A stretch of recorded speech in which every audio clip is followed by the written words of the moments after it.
Olá, muito boa noite para todo mundo. Depois de viajar embarcado em Jardineira até a Ribeira do Araguaia para visitar uma companheirada de primeira e conhecer lá uma boiada de cabeceira, a comitiva do Terra Viva, DBO na TV, está de novo com arranchamento armado no Retiro do Taboado e com tudo pronto e preparado para fazer a nossa reunião novidadeira, que começa com a apresentação da prosa brideira. A longa agonia do falido e agora definitivamente finado frigorífico Independência finalmente chegou ao fim, com a aceitação por parte da Assembleia Geral dos Credores da proposta de compra do que sobrou do seu patrimônio, feita pelo grupo JBS.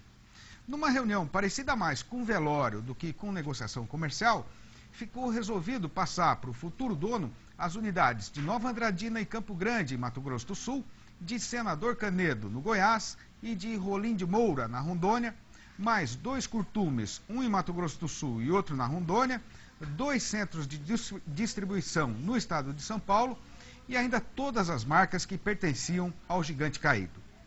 O preço acertado foi 268 milhões de reais, sendo que 133 milhões vão ser pagos em dinheiro e o resto em ações da JBS. Depois de exatamente 3 anos de agonia num processo de recuperação judicial que começou em maio de 2009, ainda está difícil para a pecuária brasileira saber se este desfecho anunciado vai trazer benefício para o setor.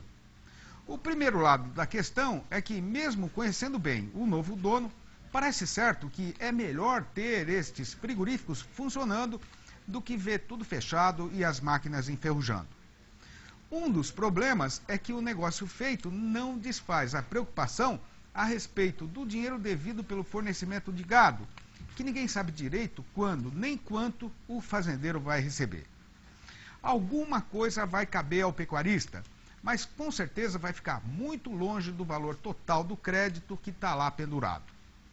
Mas o que todo mundo sabe que não vai ser nada bom para o setor é que a transferência da posse do Independência vai aumentar ainda mais a concentração de poder no nosso mercado. Seja como for, não havia outra solução possível para esta encrenca gigantesca e o fazendeiro brasileiro vai ter de se conformar com ela enquanto procura se organizar e achar outros meios e armas para brigar e tentar impedir a monopolização do abate de gado do país.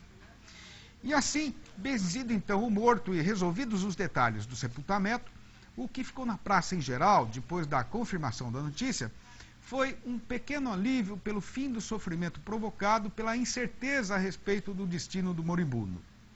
Já para o pecuarista, que não recebeu do Independência, o sentimento mais forte mesmo foi de perda e tristeza, não só pelo dinheiro suado que nesta trapeira acabou evaporado, mas pela decepção de não ver reconhecido o valor do seu trabalho duro e honesto, que acabou desrespeitado debaixo do rolo compressor do mercado.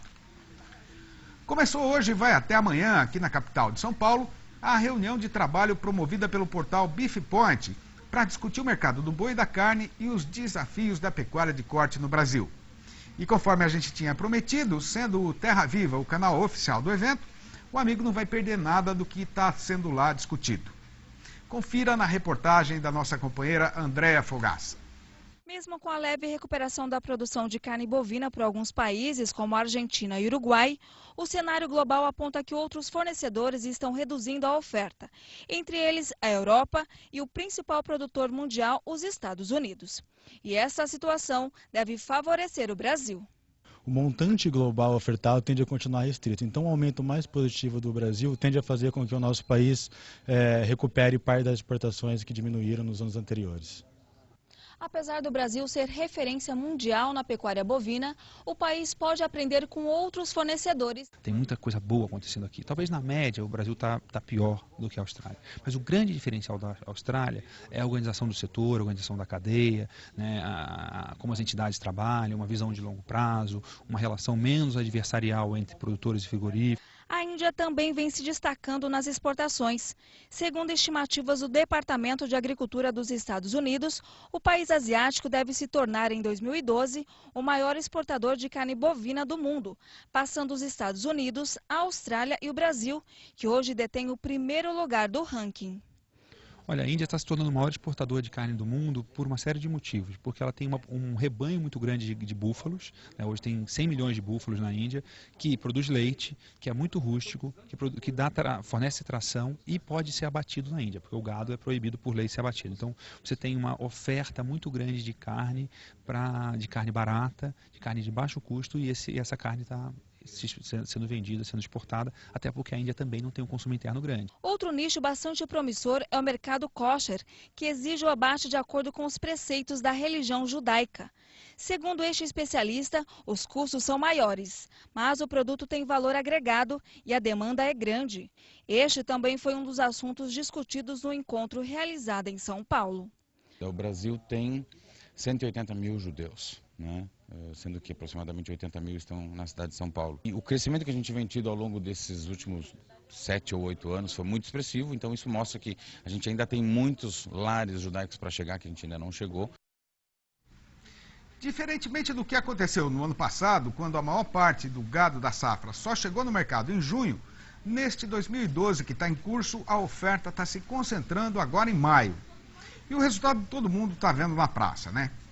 Este é o assunto da sessão Prosas e Comentários de hoje, com o engenheiro agrônomo Maurício Palma Nogueira, diretor da Bigma Consultoria. Acompanhe. O preço do boi vai completar aí 5 semanas de queda, né? E o que indica tudo isso?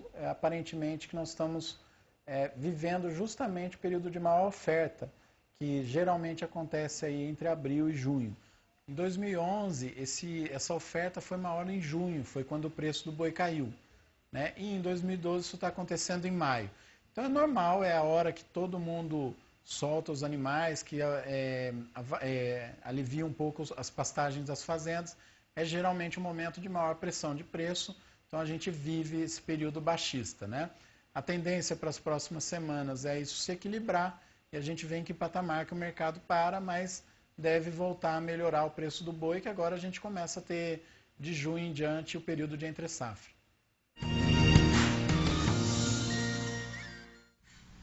Na frente de uma muladeira nova e ligeira, a comitiva já andou mais da metade do caminho do sítio do Cedrinho até a freguesia onde vai ser a feira.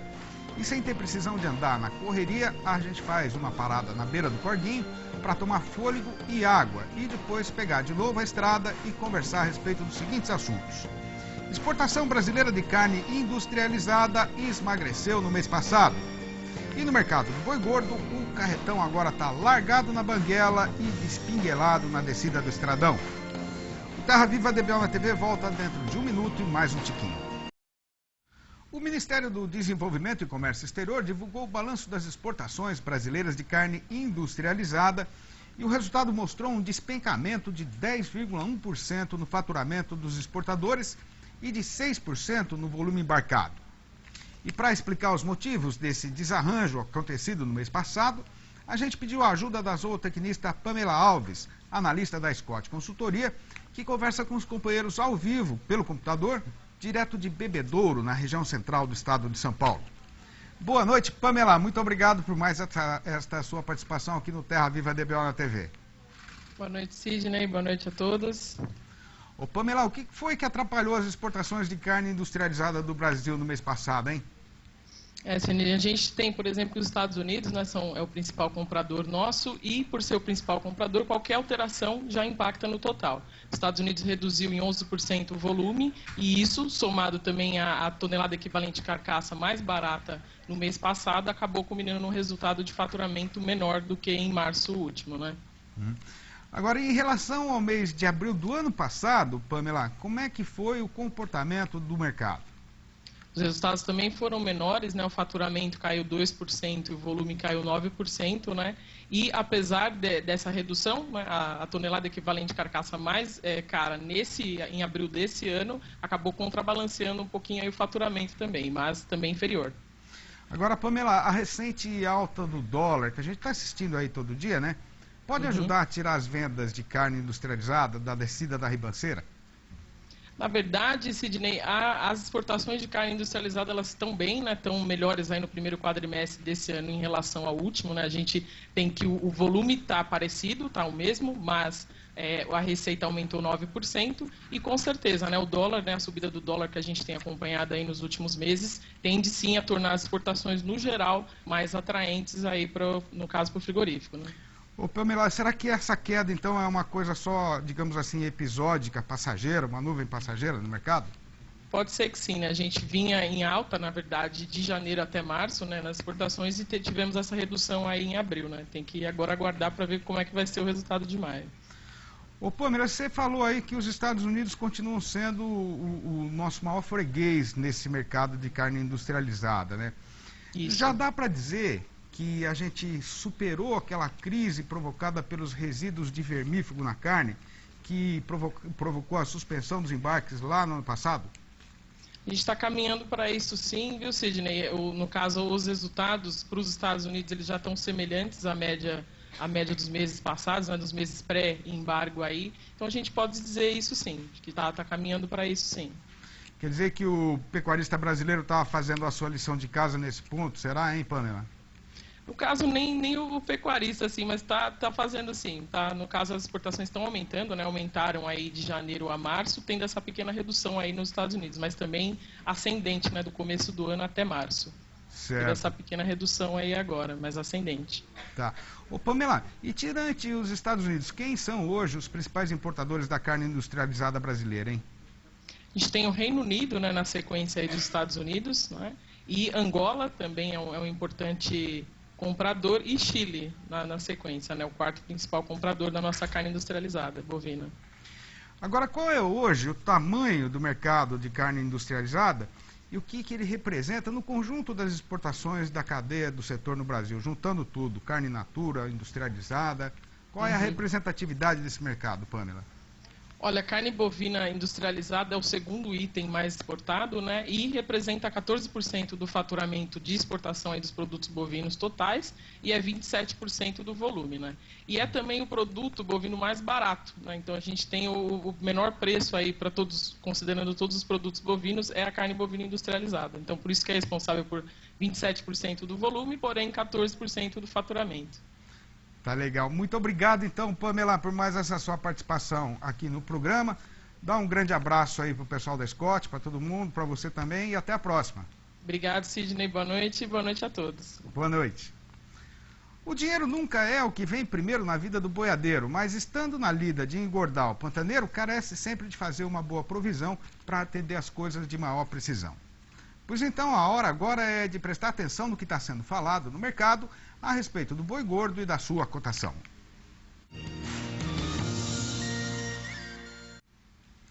E conforme todo mundo estava vendo e sabendo que uma hora iria acontecer, a nossa praça boiadeira agora despinguelou de vez na descida da ribanceira. Com a seca e o frio se combinando para acabar com a capacidade de suporte das invernadas, o fazendeiro não tem outro jeito que não seja entregar a boiada. E tendo sabedência desse apuro, o comprador, que é tinhoso de nascença e de besta não tem nada, está aproveitando a situação para descer machadada na cotação. O resultado dessa fartura na oferta de gado terminado foi que das 31 praças pesquisadas todo dia pelo pessoal da Scott Consultoria no país inteiro, a arroba caiu em 12 e só teve força para subir em uma. Essa única e solitária foi o oeste do Rio Grande do Sul, e assim mesmo a alta lá foi só para a vaca, que aumentou para R$ 3,15 o quilo vivo, o que daria R$ 94,50 por arroba, com pagamento a prazo e ainda para descontar o fundo rural. Já a lista das derriçadas do dia foi encabeçada por Barretos e Araçatuba, em São Paulo, onde o tombo foi geral, com o macho caindo para R$ 94,50 e a fêmea para R$ 85,50, isso livre do desconto. Na indústria, as escalas continuam folgadas, com programação fechada para até 5 dias de serviço. Desde meados do ano passado, o preço vem caindo na média constante e preocupante de pelo menos 50 centavos por semana na Praça Paulista.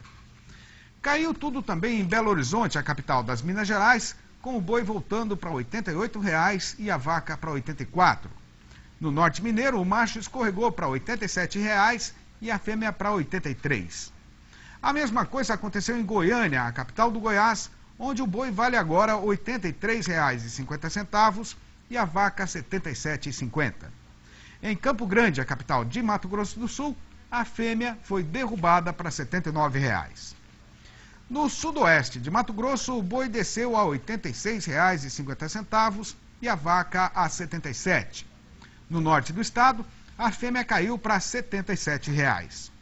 No sul da Bahia, o valor da vaca foi rebaixado para R$ 88,00. No noroeste do Paraná, a foiçada pegou todo tipo de animal, cortando o boi a R$ 93,00 e a vaca a R$ 83,00. No Espírito Santo, o macho e a fêmea caíram para R$ 88,00. E em Redenção do Pará, o boi voltou para R$ 85,00. No dia em que eu deixei o sertão, não aconteceu nada, tirante a disparada do meu coração. O sol se descambou na hora aprazada, o breu da noite escureceu a chapada, o urutau cantou no pé de pau, num gemido dolorido, dizendo ai, ai, ai, adeus para quem se vai. E quando um novo dia amanheceu, a serrania parecia já não se lembrar do filho seu, que dali partia para nunca mais voltar. Se o amigo apreciou o verso que acabou de ser recitado e quiser reler e ter ele guardado, pode procurar na página 77 do meu novo livro, Versinhos de Caipira, segundo livro. Para adquirir um exemplar é só ligar aqui para a gente no telefone 11 3131 3719 ou mandar um e-mail para terravivadbonatv@tvterraviva.com.br. E tendo dado a nossa contribuição para o entendimento do mercado e do andamento da negociação com o nosso gado, a comitiva vai desarmando o arranchamento e fazendo a despedida, deixando prometida a volta do Terra Viva DBO na TV para amanhã, às 6h30 da manhã e às 7h35 da noite. Um abraço para todo mundo e até lá então.